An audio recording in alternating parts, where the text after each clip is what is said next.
Hello there everyone, this is Mark 3 and welcome back to the Saving of the Fire Nation in Phantom Brigade.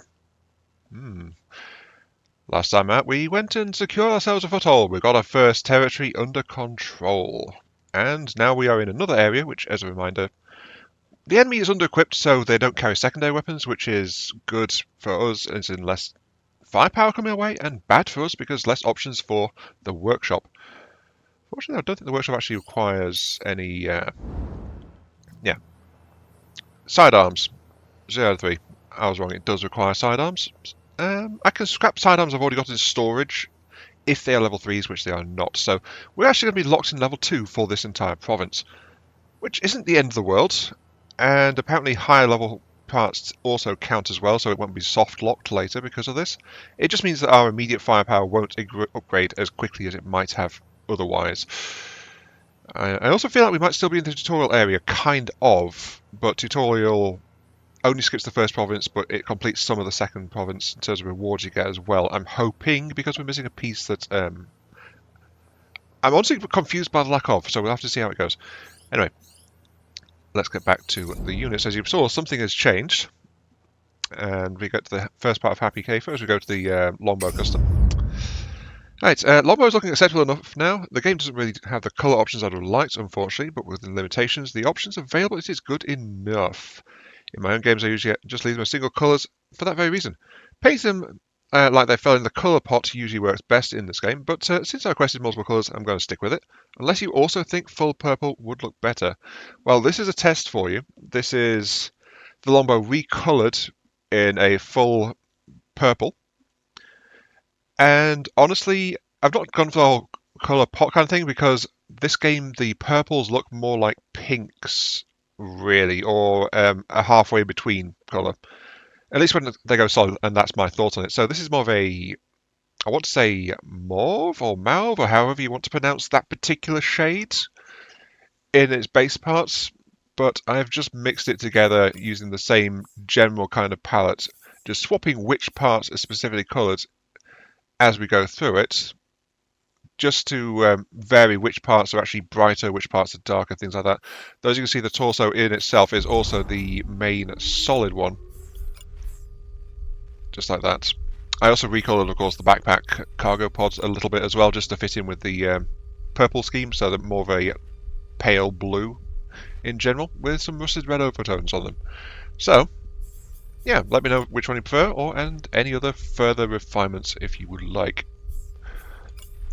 Though also in terms of customization, we have got our third unit tuned up, and our second unit has had a slight facelift, but it's still not active at the moment. Though, as I said in the comments of the previous video, well, comments in the description, I am receiving a fourth customization set, so right now I'm not accepting new mech claims. We'll just have to see how it goes. Anyway, let us move on. We want to get to the... Yes, there we go. This protector. I decided rather than having it purely grayscale, it's now a mixture of cream and off-brown, just to try and differentiate it a bit more, make it a little more interesting to look at more than anything else. That's how that looks right now. Then the third unit, the LK1 Razor. This requires a bit more painting when we actually get its primary weapon, which is a melee build. We're going for the melee weapon in our first mission, first drop. Primarily red is the colour scheme requested, though the arm with the melee weapon is going to be black. The problem is, though, we don't know if we're getting a primary or secondary melee weapon. We're just getting a melee weapon, so we're going to have to wait and see on that one. But there you go. Various tones of red with some gold highlight on some parts as well. And that's how this one is tuned up. So, also, by the way, LK1 Razor is entirely my own thing. This particular frame was originally called Overlord, but with the customization, I wasn't actually given a name for this one. The same is true for the other customization I got for the heavy weapon type. But we will proceed as is. So, let us go. Let us go, and we need to be on the move. Now, We are, of course, going for the break-in first, because that's one with the guaranteed melee drop. We don't have any idea of any secondary objectives just yet, but we have wasted a few hours of faffing around End of Lifetime trying to dock at the resupply point, so we're going to move on from there. We're going to not retreat, we're going to overdrive straight over here and get there as fast as we possibly can. 95, off. And there we go. Worth noting, by the way, that actually, you know, I didn't use that, I got there faster than expected. When I do these, enemy reinforcement is building up, and if it hits that full 24 hour, then enemy advances, I take some damage, and we lose a bit of hope, usually, I think it is. But any objective I complete, it comes with a set amount of reduction on how the enemy is regrouping in the area. So you want to hit these regularly, but you don't have to fit them all at once. Anyway, let's go ahead and suit ourselves up. Break-in, backpack, melee, weapon, short range, rare components, and a reactor subsystem. So hopefully we'll get a good reactor out of this as well, but we're short on decent torsos at the moment. Also, we've got rainfall going on. So heat dissipation increased. Let's proceed. We need the unit, we need the razor coming into play. This one, of course, is currently equipped with the marksman rifle because I've never used it before, as I said previously, so we're going to see if that works out okay. And we have Kilo in our Kilo in the longbow. Sorry, no. Wow.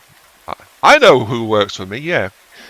Kilo defender, Sierra's longbow, and honestly, we've got 2 sharpshooters, but we're not dedicating that just yet. We're going to bring in Victor the rookie. There we go. Victor the rookie in the new untested unit. So untested unit, untested weapon, untested pilot, and we're going to find out what Victor is, ideally. And that is our loadout. Oddly enough, the game actually incentivizes you to send in 3 pilots versus 4, because if you send in 3, they get double the experience points. But, yeah, for mech variety, I'm probably going to wind up with 4 for the vast majority, unless otherwise beneficial for me not to do so. So, let's go ahead and deploy. Next part of the Happy Aphids comment as we load this. When I use my long-range equipment sets, I usually use the sniper in the beginning, the beam or Gatling as it becomes available, and guided missiles at extreme range, usually further boosted by steadying subsystems. Quite surprising how well you can shred mechs at long distance with heavy weapons. Since you get more pilot experience if you use less mechs in combat, which I just mentioned, I managed to beat the fight solo with just heavy Gatling mech on high-speed missile builds, though 2-star missions are limited to that. 3-star and above usually has too many enemies and long-range counter equipment to solo the fights. And here we go, okay. Right. Though don't use heavy weapons in a boss fight. No, so don't use heavy weapons in a boss fight. Attack cycles are very long and your mechs are pretty much stuck in place until it ends, which is very bad if the boss decides to aim their big guns at you. Thankfully, they changed the first big boss to not constantly emit shockwaves every few seconds, so melee weapons is more viable now. Really? When I came against the first big boss in normal mode, it did like to send out shockwaves every turn. So, if they change that, all to the good. Okay, right, so we are in an industrial complex, we have a number of enemy forces around the place, and we have a target circle. When we're not in the target circle, the steel supplies objective ticks up. If this ticks up to full, the cache is sealed and we actually lose whatever's in there. So that is kind of what's going on. Now let's see, what have we got here? We've got... this guy's only got shotgun, autocannon. Okay, and he's also diving into cover as well, so this is okay, and we're actually starting fairly close, and we also have a retreat zone if we want to pull out. Surprise, surprise, I'm going to charge. Yes, I'm going to charge. One last thing before I do that. I was asking about turn editing and stuff before, and hey for waiting on that as well. Yes, turn editing feels good as it is now. Skipping most of the turn arrangement and just occasional glimpses is good, and explaining your choices afterwards is a good decision as well. I think you should keep doing the series like that. Yeah, I just try to grab like 2 or 3 snaps out of a long planning phase, just like where I'm changing things or locking in actions, just things like that. But if it's like there are a few times where I didn't do that, and that's because if there's not really much interesting going on or it's a very quick turn selection, I won't show that. Just for expediency, and then As you said, I break it down before I commit to the turn. Anyway, time to start planning. I feel like my units are going to be going this way.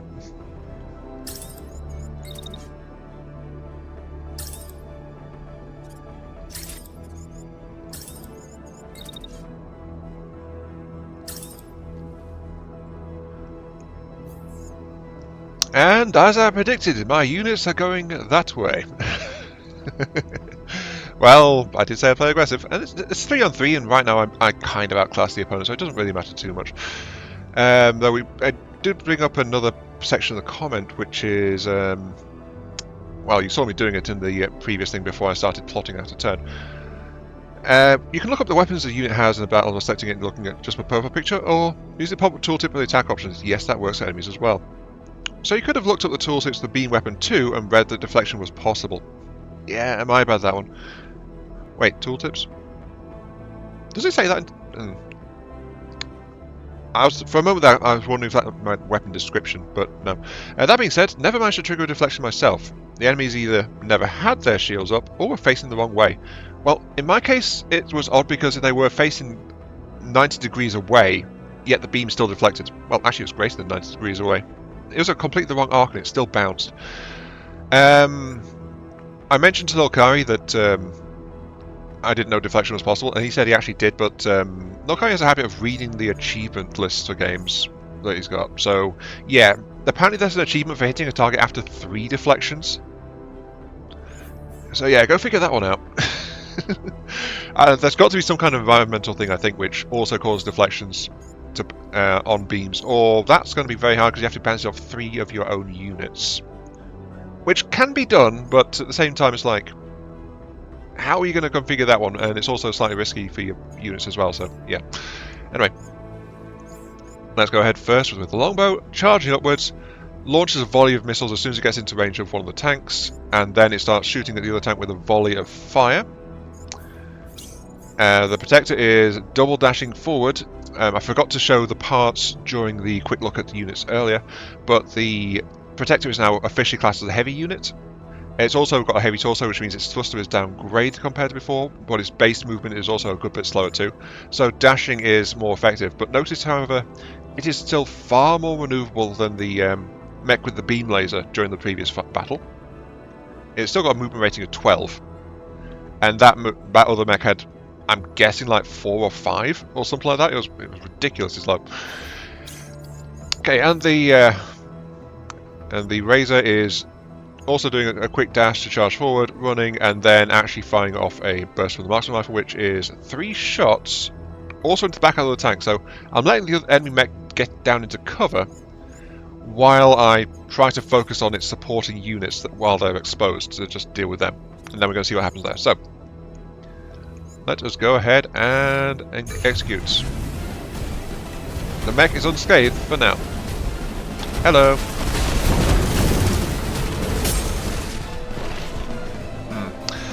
Did some damage, but not enough. And yep, now the enemy's paying attention to me. Let's see.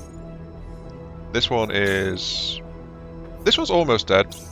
This one is actually more or less okay, but this is the one that got hit by a missile salvo and then a burst SMG from the defender. And all attacks are going for the defender. That's actually absolutely fine. I don't like that the enemy units are doubling back though. That's a slight concern.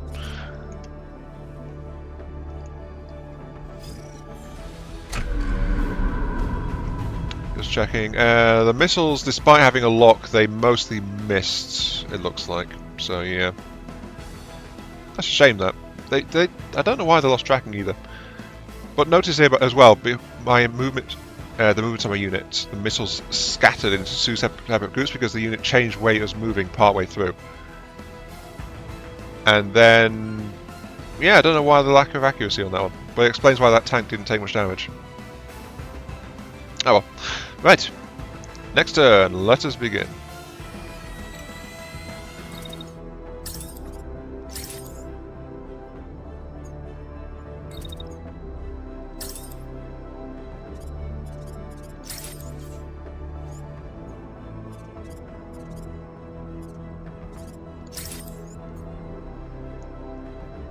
Okay, aggression ho! We are pushing forward. Longbow is mostly maneuvering this time because, you know, trying to cool off.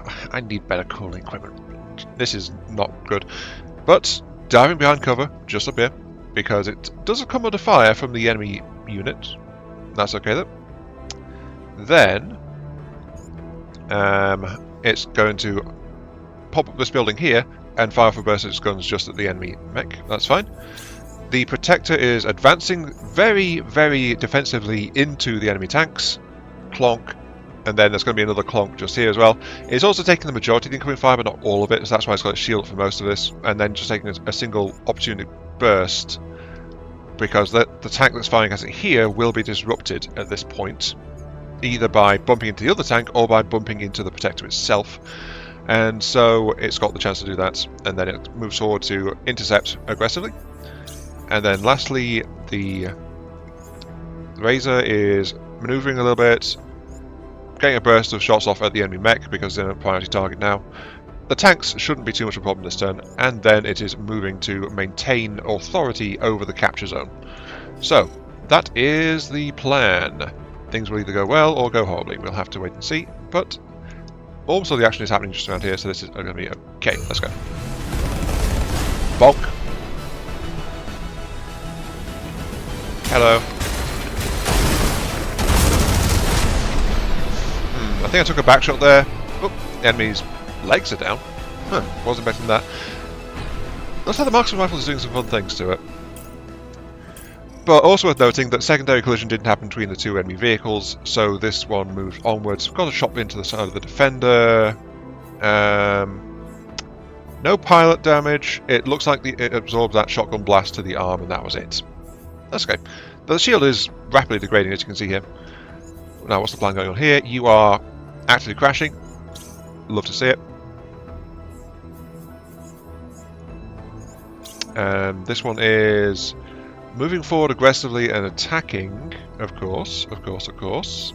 And this one is also moving forward and then ejecting. So this one is out of the fight. Right. That is all okay. Worth noting, by the way, I attempted to shove the vehicles into each other. It didn't work. So, yes, keep that in mind. Environmental collisions, yes. Unit on unit action, not so much.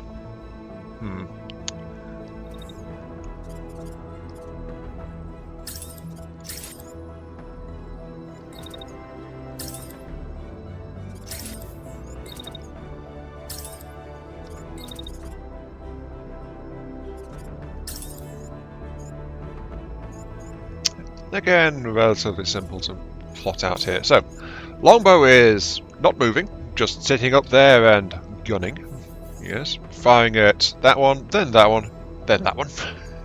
And the pace of firing, though, is dictated very much by its heat capacity, so, you know, that's doing as best it can with the assault rifle.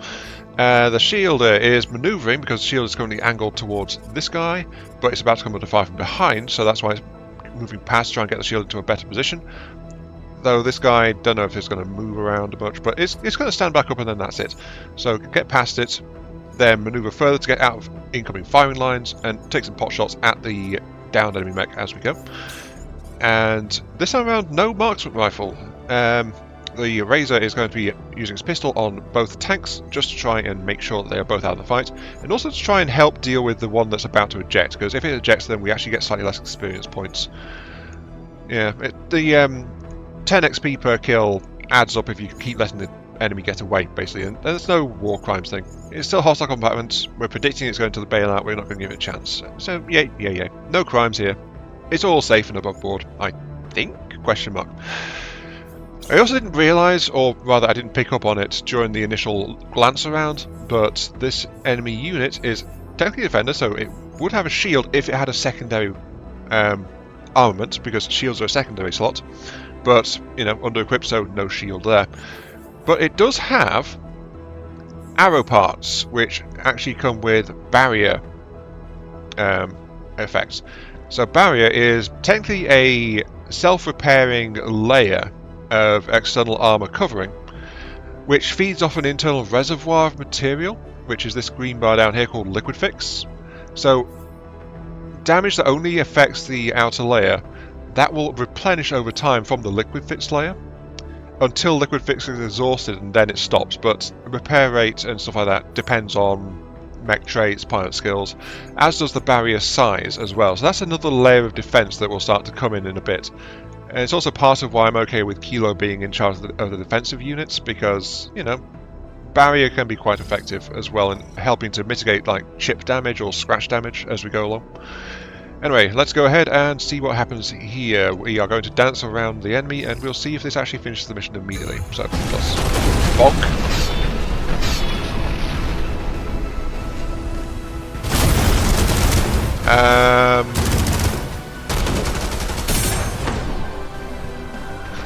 Well, that was interesting. I wasn't expecting an achievement to pop there. Right. So, for some reason we got there, eliminate a unit by friendly fire.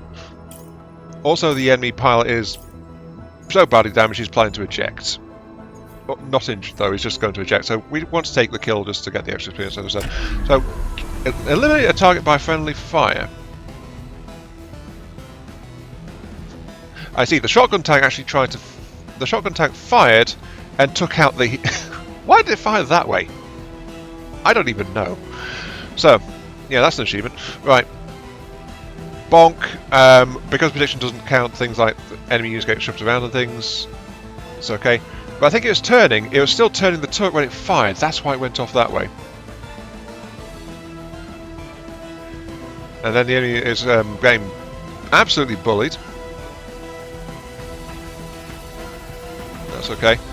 And it's not quite at the angle where the defender's in the line of fire from the longbow. So it's just going to go on, and then it's going to try and get back up. So, that is not too bad. Not too bad. Okay. Also, hooray for suddenly getting an unexpected achievement. We don't need much else, though. This turn, we're just going to pile on this thing. It's only got like 197. We just have to deal damage to it to take it out. It's barely got one arm left. If I'm reading this right. Yeah, it's barely got one of its arms left, so I want to ideally finish it from the other side, so probably the defender's going to take this kill. And nothing to see here, really. 2 shots of SMG fire in the back, and 1 pistol shot right before it's due to eject, and we'll see what happens. So, off we go. Yep, that first one was just enough, and then that's it. Just trying to cheeky get in there with Razor at the end there, but no. 1 burst was more than enough damage. I just queued up extra attacks in case they missed. So that's all there is to it, yeah. Very short, very simple turn, just finishing the job. Okay, let's see. Victory! Combat, 20 seconds. 44. Yes, that's all fine. 500 taken, 360 dealt. Only 3 enemy units though. Not too bad. Unscathed and intact. All good. Leveled up. And frame integrity took some minor damage, but that's okay. Looks like it mostly to the right arm, which is the light arm, remember. Because this thing's meant to not really be taking too much fire on the arm. I think I might need to swap the arms around a little bit. Continue. Longbow. Basically didn't get hit the whole time, so that should be fine. -5 health. I did get shot at. I think it might have taken a few shotgun shells in the side, honestly, during that one. That's okay, though. And, of course, we've got the rookie in the Razor. Honestly, the marksman rifle isn't too bad. It's decent range, it hits fairly hard, and it's got a multi-shot effect, which isn't too bad either. It has a kind of longish attack animation, but honestly, yeah, it's not bad at all. It doesn't have the range I'd expect from a marksman's rifle, but that's the only real question mark on it. Also giving you a quick slow rotation of this just to, you know, see the colour scheme a little bit better on that one too. So yes, continue. We also need to find out what rookie's going to be, but yeah, rookie has leveled up, so we're going to find out. What are we getting? Oh, hey, we've got a new cargo rack, a blue one. Wow. Okay. New cargo rack with composite on it. And an open defensive module slot as well, because the blue tier. I'd never seen above a grey tier cargo rack actually, so I'm surprised to get one here. Salvage bonus of 15. Remember the base tier version gives 5, so 15. The Lombo's got a neat backpack, it seems. The weapon we got was a blade. I think this is the sidearm version, which has integrated composite for weight and liquid cooling for heat generation. Yes, swinging a knife does generate heat. I think this is the sidearm version, so secondary slot. Worth noting as well, because I kind of forgot about that. The enemies don't carry sidearms, so we're not going to get many, but we will still get some sidearms in the form of general salvage. The problem is that we're getting good stuff. Like, this tier 3 SMG would be great for our current defender loadout. And then we also got a takeoff reactor here, which is power output at the cost of heat dissipation. So, it moves faster, but loses attack frequency. Which I think we've already got one of those. If we've got one of those, we can actually scrap 2 of them to learn how to make them. But not just yet. Continue. Enemy unit. Yes. It was fitted entirely with arrow parts, which, as well as being tier 3, are also our first barrier components as well. So, the thing is, if this unit had actually had its secondary, we would probably have had a barrier fitted shield, which wouldn't help us too much, honestly. With how aggressive I am with the shields, a higher armor value shield is actually generally better at surviving. Lower armor value means it can take more damage over time because it can self-repair to a certain extent, but it also means it can't take as much in one go because it's got much lower general hit points. Let's go ahead and try to salvage what we can, though. I want that. Ooh, I can't salvage all the stuff new. This heavy arm would be great for our defender, though. I don't really care so much about the shotgun, so I'll scrap that. Okay. I can get that. The thing is, I also want these parts not only for... Well, the torso I want specifically because look at how many slots it's got. It's optional extra part, though. Barrier integration is locked in, unfortunately, as is the reactor, but we can customize a mobility module and a thruster. We also don't have any pilot pods, but they do start appearing at this point. That's okay. The torso is kind of something I want. The heavy arm especially is tasty. Look at that. 291 base hit points and 169 barrier hit points, which is the regenerative layer. Also, it comes with improved cooling level 2 as standard, and it has a level 3 standard plate, which is plus 40% integrity. That is very powerful, that.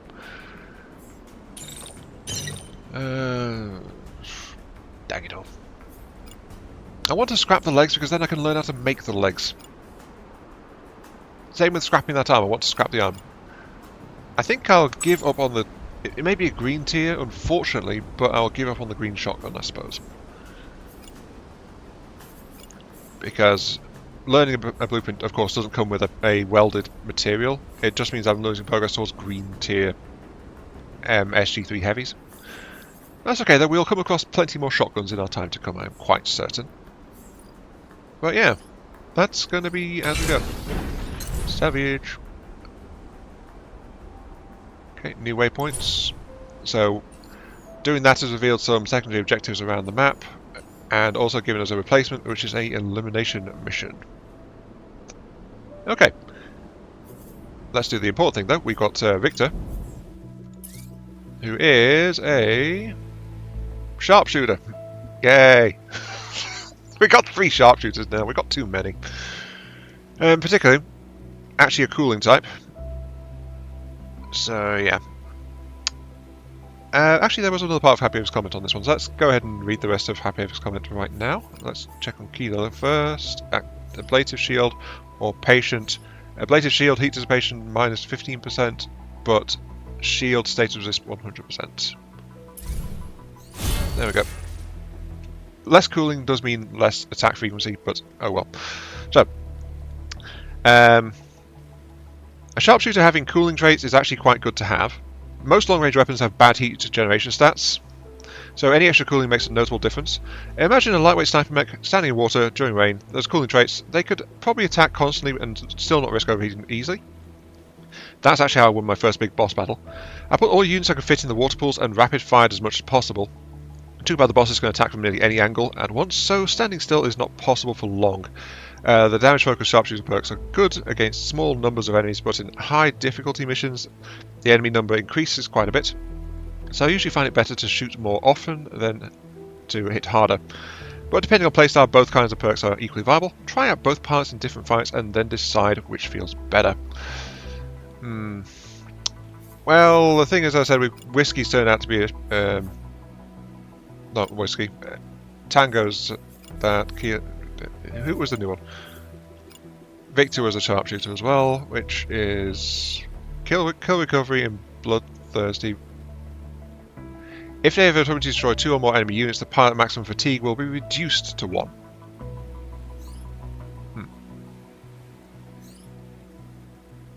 Not gain fatigue after combat. Potentially useful. Then we've got recover small amount of health. Scouts. If light, heat threshold is increased and heat buffer is reduced. And over critical damage. Critical hits are more damaging, but they get less experience, so they level up more slowly. Some interesting options here. Scout in particular is a very nice one to come across. Though glass cannon is a bit more consistent. I'm not sure. The problem is I don't want 3 sharpshooters. That much I'm certain on. So I have to decide on someone to let go. Also, I need to modify the mech a little bit because we need to tune up Razor. So yes, just give me a few minutes and I'll sort that out. Well, this is as close as it's going to get. Yeah, sorry, look, the sci-fi was also commenting. It's like the entire method of the paint schemes kind of gets in the way of specific colours predominantly. I mean, this is the last part of the paint scheme for the Razor. The melee arm was to be black, but this mix of black and grey is the closest I can get to it, right, basically. And that's with the entire thing set to this colour palette, because the alternative is to turn the core white, so yeah. And then the other things that are black have other colours mixed in as well, predominantly, so it's just like, yeah. Can't really do that too well. So this is about as close as it's going to get. Strange, if you want to try to get black mech, it's like these two are the only options really. Only one of them really has black as a dominant colour. Though of course the fact that different parts of the colour scheme switch around, depending on which actual maker of the part is installed as well, is also a thing. So maybe we'll find a better arm for that later. But that is, yeah, as it is, the blade arm and the blade itself are now black in colour. And that paint scheme is now kind of complete, unless you want to tweak it further. Let's go to the actual loadout though. So, I was wrong, the blade is actually a primary, and the giveaway is the long recovery time between attacks. If it was the secondary weapon, it would have a shorter interval between swings, but it would also be less powerful. So this is, in a way, a heavy one, but in a more infrequent one. Look at that though.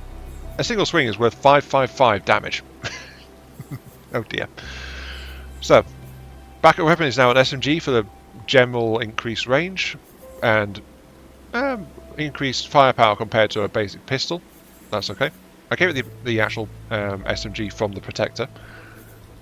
And then all of that, it's as you can see, almost exclusively medium parts with a heavy arm mixed in as well. Now I can actually swap that out for a light, but this unit right now is... We're in tier 2 equipment, so I'm not quite at the point where I want to commit to certain loadouts. We'll get to that in a second. Longbow has not received much change, apart from the fact it's now carrying the tier 3 backpack. No additional module though, because I don't actually have any more modules to put into it. I was considering putting this thing over to marksman rifle or sniper rifle this round, because we've got our 3rd unit now fully in there. But the problem with that is that then we would have left a unit without a missile launcher, and we wouldn't have a general range combatant, which is right now I think more flexible in general. I don't know. If I was having tier 3 parts with better cooling, I would be quite happy to switch over to sniper rifle. Right now it's like 2.3 between. Not quite where I want it to be. I think. But the marksman rifle is actually not much better. So yeah, maybe we'll do something with that one. The thing is, I just don't have many parts with the increased cooling option available, which is the other big thing. I don't have the bits and pieces I want just yet. I do have this Nox Light with improved cooling.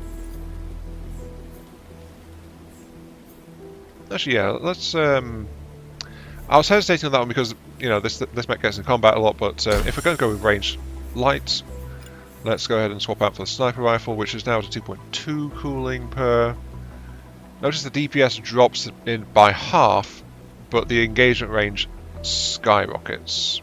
So, yeah, this thing won't be getting close, and then that's the problem with the launcher, because then the launcher is also 68 meters. While this thing can fire much further, it is going to be outside range for its launcher most of the time. So there's no point in carrying the launcher, might as well just give it something else.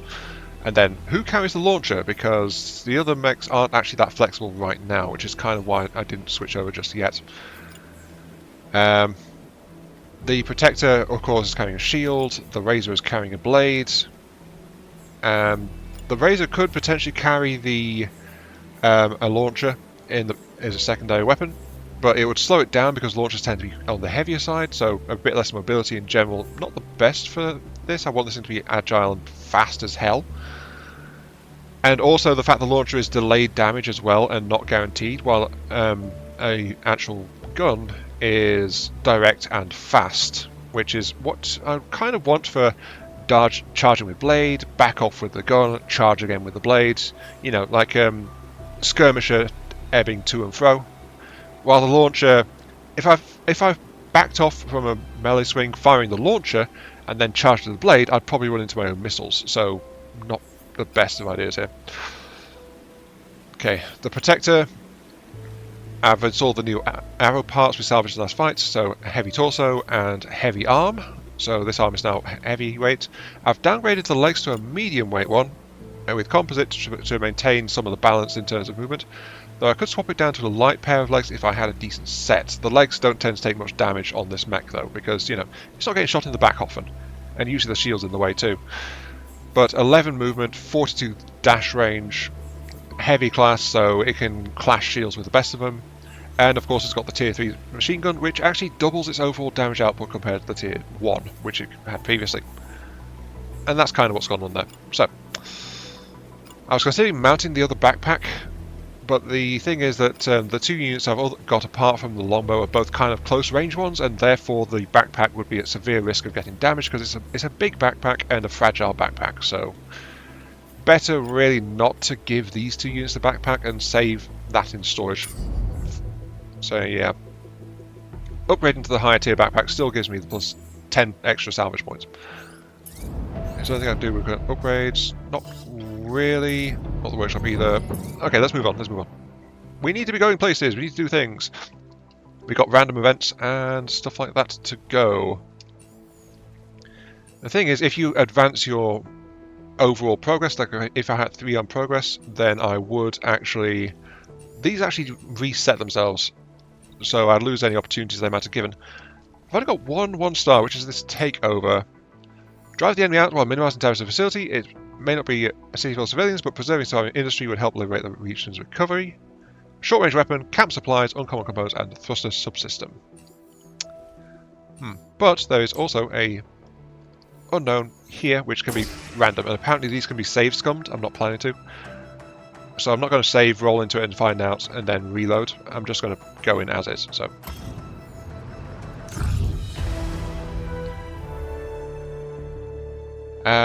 Rain outside has a nice flowers. Luckily the mobile base's wheels are able to deal with the thick mud of the country roads. Not everyone is so well equipped. You come across a tractor that's gotten itself stuck. The woman driving is splattered in mud and looks exhausted. Rhino troops, it looks really stuck. This might be an all hands on deck situation. Or quick fix, send one of your parts to help. Rally.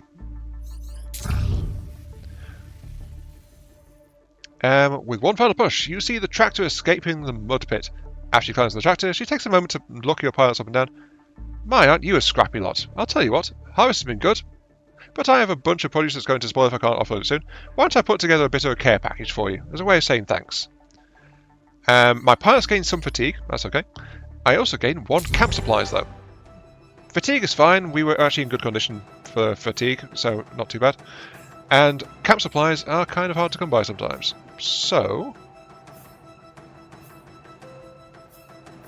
I was looking about camp supplies there too. 2 out of 3 possible. We could do an upgrade potentially with that. Except I plan to camp really soon, actually, like after the next fight. If I can. What I really need though is like unit cores. I feel like I might have wasted a unit core in my recruiting previously. Ah well. Let's go ahead and move. Time to make a decision, fall back and fight, take over! Let's go ahead and suit up for this one. Now, one thing worth noting is pilots must deploy. This is the other reason why I don't like having multiple sharpshooters. If they feel like they didn't contribute between rest stops, then they get a bit upset. So, yeah. This can be solved by having another mech. I don't know why Victor's strutting around there with the blade. But Victor is not actually a melee specialist, he's a sharpshooter specialist, so no. I'm probably going to let Victor go as the more inexperienced pilot, I guess, but I don't know. I'll have to make a choice on that one sooner rather than later. I don't want 3 sharpshooters though. But the other sharpshooters have to get a turn in. So, Hothead, gain temporary damage increase when overheating, or Cool Running. Cool Running would potentially be useful for the blade mech because, you know, keep the heat under control. I could also swap out Sierra.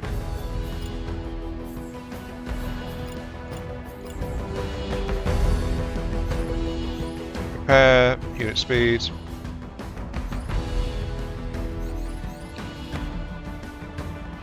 Yeah, I think I'll swap out some things. We want to preserve the base, so no missiles for us. We need to tune our loadout a little bit here for this one. So, give me a minute. That's interesting to note. The pose changes depending on which pilot. Like, Victor is very loose and easy, but Whiskey is more like on guard and ready.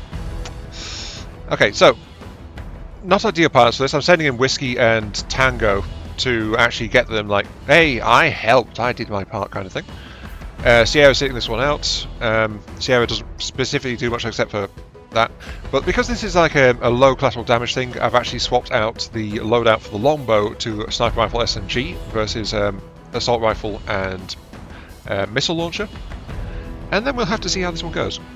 So, another problem, of course, sending a sharpshooter in with the Razor is they have reduced maximum health. They're easier to, you know, disable.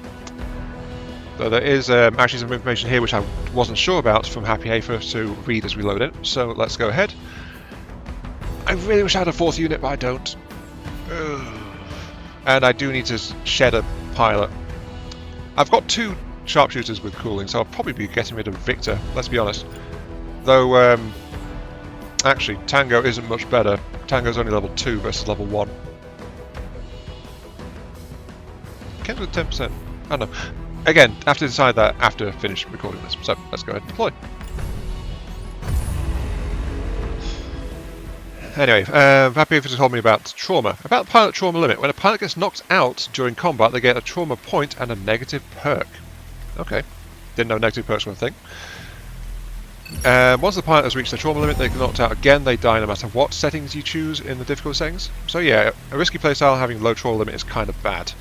I think they've made this feature to ensure players don't sacrifice their units in every fight, and to make them cycle through pilots and not get one super good high-level pilot to stick with all game, which makes it a diverse playstyle requirement, which raises the fun factor in most cases. I mostly agree with this, though I am kind of miffed that in my own playthrough my high-level sharpshooters got pummeled out of a fight by a high-speed close-range mech that dodged every single missile I shot at it. Yeah, that's kind of what I was mentioning when I was talking about the longbow. Actually, what am I? Finishing that part of the comment. That pilot now has a bad trait, makes him even more fragile, and there's no way to get rid of it.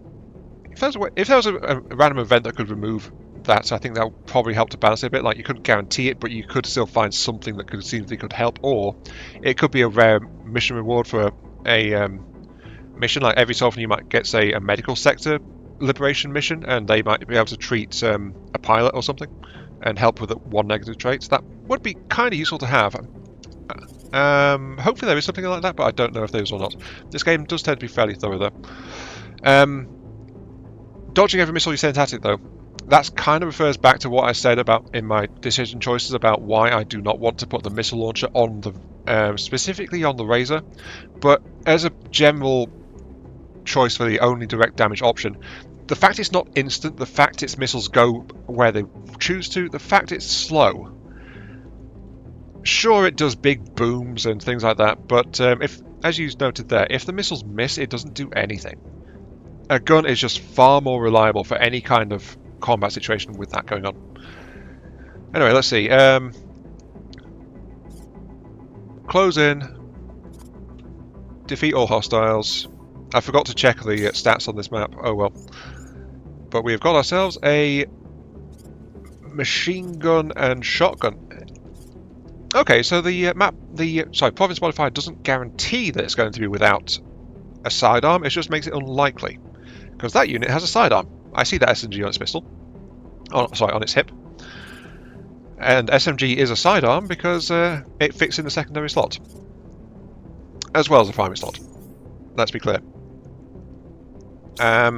Maybe it just means that weapons and equipment that only fit in the secondary are what can't appear. And that's why there was no shield on that protector in the last mission. Anyway, the enemy is moving. They are sitting quite there. I'm going to tell my forces to go that way. Yes, shocking tactical revelation, I know. Okay, I'm just actually pausing in planning here to kind of show you a little bit. So this is what's said about a melee weapon strike being kind of hard to gauge. What you see there is it's pulsing the arc as the attack is launched, basically. And as you can see, it's momentarily showing a hit marker when it's going to hit a unit, and then that's about it. The thing is, it's actually got a wave effect on it, which should hit. So this should hit both of them where it is. And it's going to be very nasty for them. And as you can see, it's also basically it's got a dash involved as well, though it's not as maneuverable. It's got a bigger action on it. But I'm committing to charge forward and then whack, and then we'll see how that goes. So that's kind of how a melee works. It is possible for a melee to miss, I think, a unit above or below, but unless they're standing on a building or something, I think that's not really much of a factor. So there shouldn't be a problem for the melee strike to hit this tank because it's on the same level as the unit that's taking the swipe, but we'll see that. Anyway, back to planning. Only got our marksman left to work. Okay, here we go. And this is the ideal combat range of a sniper rifle. All the way back here. Keeps the backpack safe, but it also means that other weapons are not typically going to be used much. So, not much else to say there. I'm breaking my promise of sending units that way by sending the longbow this way instead, but the sniper rifle dictates that very, very firmly here. So there we go, shot out. Protector is purely closing the distance and getting into range to be useful, so that's nothing else happening there because these buildings are in the way. And of course we've got the Razor charging in, and then a melee strike there. The question is going to be though, and we're going to test this, will the melee strike damage buildings? Maybe, maybe not, we're going to have to find out. Let us go ahead and see, shall we? Let's get a good view here, and we'll see what happens. So, both mechs charging forward. Notice the Razor is moving very quickly into position, and then bonk, immediately cuts an arm off. And did it miss the tank? There's the arc there, as you can see, just going forward.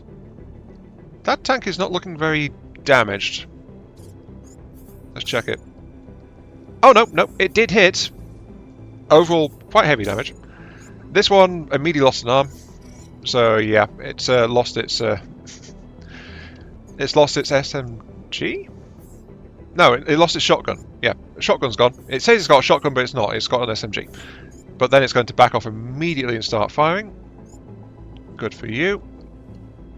You are firing at the Razor. That's okay. As you go around that building as well. So the Razor is going to be taking hits, while this unit here is also going to be firing at that. So there was another shot though, which didn't turn up, which is from the longbow. So let's see. Line up, line up, line up. Shot out. Hits a tree. And it hits exactly the same time as the sniper. Sorry, the sniper hits at the same time as the melee. So kind of looks like the sniper shot actually missed. No, wait, that was on target. It just happened basically at the same time as the melee swipe. So there we go. Okay. Right. Let's start plotting for the next one. I'm kind of wish I'd checked the map though, because I'm not entirely sure if the enemy's going to have reinforcements or not. But it should say somewhere on my HUD that if there is planned enemy reinforcements. Because honestly, 2 enemies is oddly light for this difficulty level.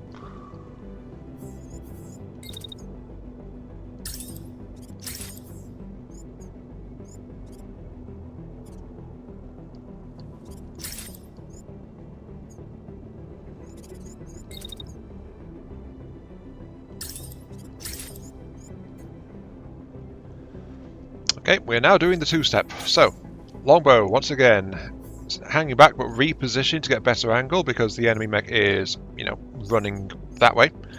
Line up, get a shot, bang, then maneuver because the enemy's now behind cover. I could have got a second shot off if that building wasn't there, but I'm not going to because it is there. So getting ready for if the enemy tries to move this way. And just try and help with that bit. I'm moving to bait it with the nearer units as well, just to try and get it. As you can see, the enemy unit is firing over there, like, shots that won't really do much. So, again, the AI doing its fun little thing. This time, over here, this tank is firing at the defender. So, shields up, get out there. During a period where there's no fire, open up, and then shield block again. Because, quite simply, this tank is doing its own thing. I'll also go ahead and tell the defender to move up at this point, because as you can see, we've also got the Razor charging past as well. Dash through. Let's turn that a little bit better. There we go. So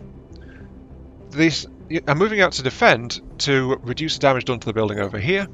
Otherwise, it would just like chew through the building if I'd used it for cover. So get out there, attack, and off we go. Razor is dashing across to make use of best use of the opportunity to get through there. Because it's not really got a good window to try and attack this time around. It does take a few shots at the enemy mech as it disengages, but that is, as you can see, getting an extreme range for its weaponry. But also so that the Razor is turned towards the enemy rather than facing away from it, because the enemy is going to be trying to deal with it while it moves to get out of the fire line of the enemy tank. Then, of course, dash and pursue. So that is going to be what is going on here. Most of the action is going to be just in this area here. So let's go ahead and begin. Break and engage. Shield absorbing all that. Dash past it. No second attack from the tank, so the tank is in trouble, it seems like. And we had a bit of slowdown there as well. So, what's going on? This tank is crashing. Yeah, okay. So the tank got a bit of a bump at some point. Not sure where, actually. Get past. Okay, looks like, yeah. The deluge of fire from the Protector actually wrecked one of its tracks, and that caused it to break its attack pattern. Okay, that's fine. That's fine. You're good. Enemy unit is doing fun things as well. It is not really taking much of a hit, so I'm assuming the sniper shot missed there. Yep, sniper shot missed. That was at full accuracy though, because my mech had stopped moving before firing, so that was entirely due to target deviation, as you can see. Went straight past it. There was no obstruction or anything, it's just, yeah, that's okay, that's okay. The next turn though also highlights one of the problems with my current sniper mech in the current terrain. This mech, I was lined up here just to try and do that, but this mech's going to be behind buildings before longbow can fire, so the longbow's going to need to re-maneuver. Enemy mech's going into here and then dodging back. This tank is just in there doing nothing, so it's easy pickings to just take out, and no sign of enemy reinforcements. That is also good. Charge, attack, attack. So yeah, it's trying to get some hits in on that.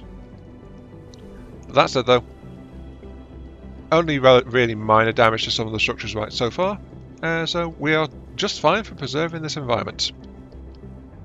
Time to plan. 2 enemies though, it feels still very, very low.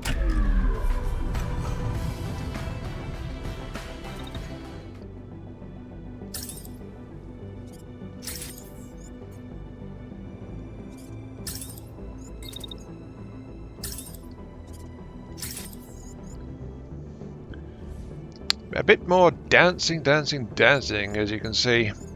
That tank is basically a non-entity at this point. Just to make sure it's taken out, the protector is going to put some shots inside of it, and that's going to be it. Now, the enemy mech is attacking the Razor, so the Razor, rather than trying to attack this turn, is moving around. Using buildings for cover, yeah, sure, but the enemy's only got a light weapon, the SMG, left, so it's not going to do much damage to the buildings anyway. And then, as you can see, the longbow is repositioning to start taking pot shots down that line of fire again. And this kind of shows, again, the odd accuracy curve of the rifle. The fact I'm firing okay here, 100%, shot goes out, then it moves a bit closer, and then even though the enemy mech is moving back, I have to back the longbow up slightly, because otherwise it'll be firing at like 96% or something like that when it was here, instead of like 100. And even at the start of the animation it was at 93%, so, you know, not great. And then, anticipating future attacks, I'm moving the longbow forward a bit as well, just to try and reposition and keep it within that sweet spot. So, this is the drawback of the sniper rifle, and one of the odd things about it. I guess it's, as I said, to keep it from being too overpowered. It's just trying to, you know, keep that going. So, the tank is going to explode no matter what. So the question is, what are we going to do to the mech? Off we go. That was the tank exploding. Bang. Bang. And, oh, there we go. Core explosion. That mech is now down from the sniper shot. Excellent. All pilots contributed in this one. Really? It was only those 2 enemies? Wow. Okay, sure. Well, it was a 1-star. Oh dear. Okay, let's see though. And yeah, tank got taken out quite easily. Enemy unit got dealt in with the sniper rifle. Bang. Yep. First one weakened it, and then the second one just finished it off completely.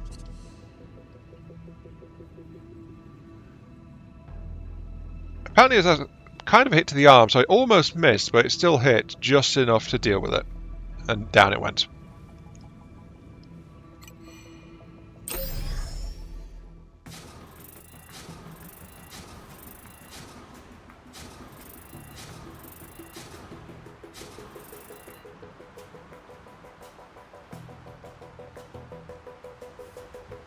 And there we go. 15-second combat length. Unscathed, unsurprisingly, considering it never actually went near them this time. That's fine.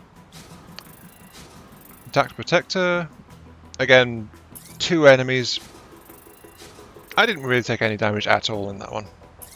But it also meant it wasn't great for experience or salvage, because it was a small fight. So, camp supplies. Uncommon components. A tier 3 pistol. Yay. And a tier 6 T6 sidestep thruster, which not much thrust, but it's, yeah, short maneuvers, but it's not great for distance. So basically it can be used repeatedly because it doesn't build much heat. That's what the sidestep's kind of geared for. And I generally don't use it because the thruster animation length is still the same no matter how far the thruster actually goes. So, yeah. Enemy mech. As we saw, it came in with an SMG, but an SMG can go into a primary slot, so now the theory is only stuff that's purely secondary is the stuff that can't spawn in for enemy units. All tier 2 though, unfortunately, so no help for research. Composite and a empty defensive module, I'll take it. Composite, plated, STG Blast. It's a pistol shotgun with a precision modifier on it.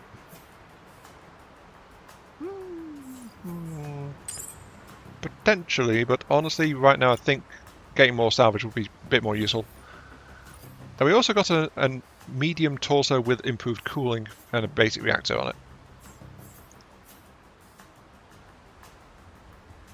I've got green torsos for the other two. Tempting, but honestly, right now I think scrap is more useful. I need the parts to build a 4th unit sooner rather than later. Again, I kind of regret that I spent those parts getting extra pilots. Oh well.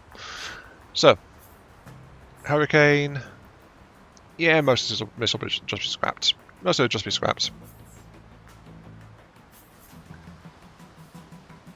And yes, the irony is not lost on me that if I brought in the other backpack, I would have been able to scrap or salvage everything here. But remember, the bigger the fight, the less useful +5 salvage becomes. But +5 is still +5. Kind of regret it. Honestly, because I've got some quantity of SMGs right now and they have better range, the shotgun is very good at close range, very good pistol-sized damage, but it is... the further away you are, the less useful it is. The fact this one has precision mod is tempting, though I have to give up on something in return. If I keep the 2 machine guns, I actually get to be able to craft new machine guns because they'll both unlock 1 progress point.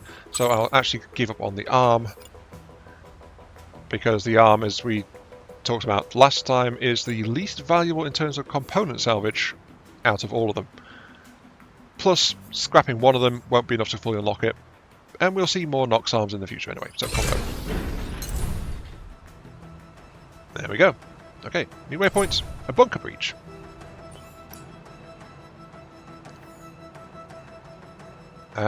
This is an underground mission, limited intel. Go underground and shoot all the things. Melee weapons, camp supplies, and weapon subsystems. Mid-range weapon, uncommon components, rare subsystems, and the problem is anything we do right now will progress, so the best resource reward for us is going to be to actually do the convoy airlift, which is going to give us a new long-range weapon, parts, armor, and camp supplies, as well as a heavy green armor, guaranteed. So yeah, that'll be the best, just because of like numbers and things. So 1 enemy squad, 1 dropship squad. Just checking these.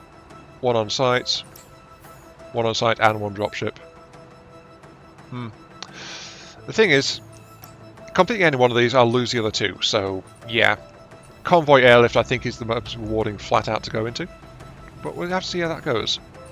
Unfortunately, both of the random sites are very far away from us, so I don't think there's time to actually reach one within 24 hours and come back to hit convoy airlift. We could probably hit one and then hit one of the other 2, but not much point in really trying to risk it. So, honestly, trying to do I'm looking at things, 96, 97, those are all good. Fatigue is getting up there for Kilo. Kilo's good for 1 more deployment, and that's it.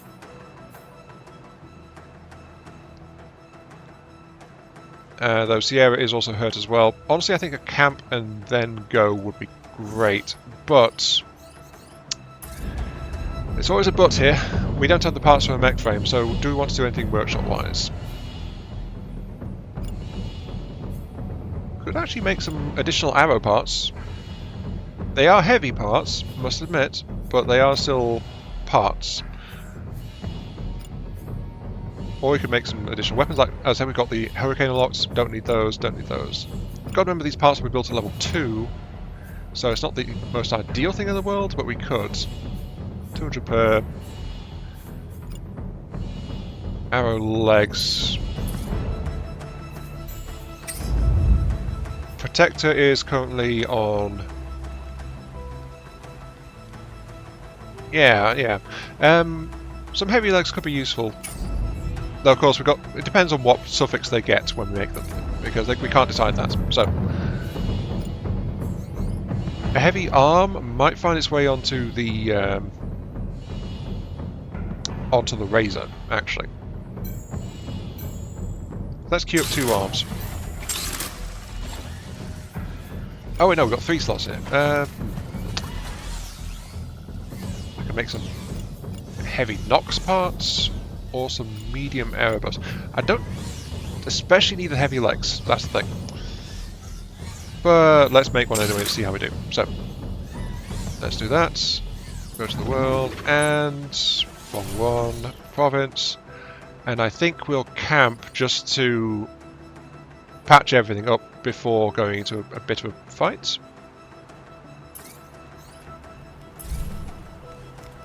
Oops, no. Well, the thing of it is, though, I'm missing some health off Sierra. Everyone else has got some fatigue, but none of them are maxed out. I can actually push on safely without a camp. I don't need to camp right now, because camp supplies are limited. So it's probably better if I don't, actually. So yeah, well, let's leave it there. Let's leave it there. No. There's one last bit from Happy Ava's comment as well, though.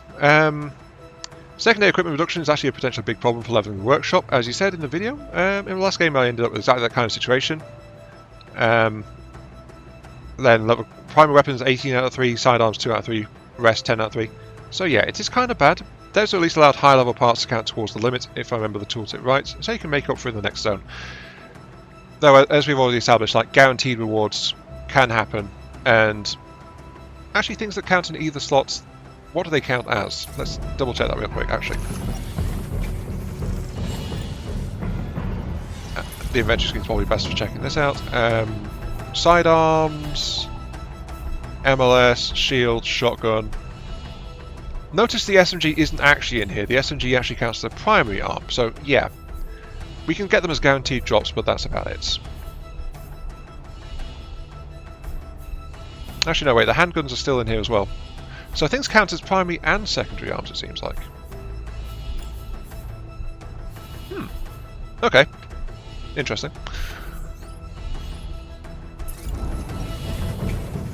I'm already at 2 out of 3 on the sidearms as well, so yeah, despite the fact I've not been... they aren't equipped with them, I'm actually almost there on the level 3 upgrade. Another reason not to camp, because maybe I can hit level 3 before I actually wind up there. Though it's worth noting that I've not had any much by way of subsystems yet, though.